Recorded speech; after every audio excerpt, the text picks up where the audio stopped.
Yes, we're in the middle of the Canadian winter. It's cold, it's brutal, but you know what? We're about to meet up with my friend Simone Lawrence from Simone's Restaurant, and she's about to give us a little bit of a tour of the sights, sounds, and smells of Jamaica.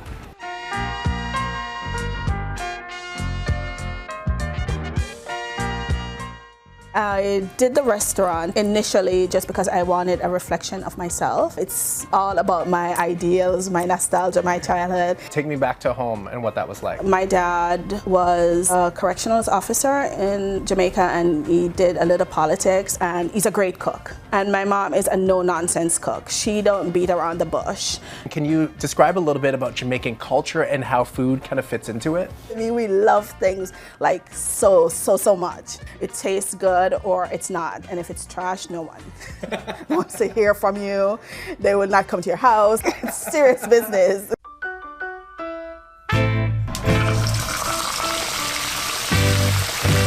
Customers have been drawn to our space because of just the smell. We're in here in the morning making the soup, making the stock, and people have knocked on the window and asked us questions, asked us for takeout menus and that kind of thing. By the way, cheers. Cheers. What is this that I have? You're having the sorrel, and I'm having a red stripe. It's like a roseberry with ginger. Oh my gosh. You have the floral kind of note, and then it just kicks you in the back of your throat with that ginger. The snapper it's simple. We put it with a tomato sauce, something a little tart and something a little sweet, and there's a little vinegar and thyme and bell peppers. Try the roti, because I'm gonna tell you something about this roti.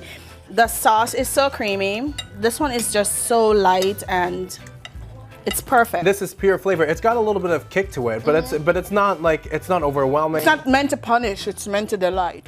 What do you want people to feel and experience when they sit down and have a meal at Simone's? I just want them to understand that we care about the food. We love what we do. It's no fuss, and want you to come and linger over your meal. We take time to prepare it, and we want you to take time to enjoy it.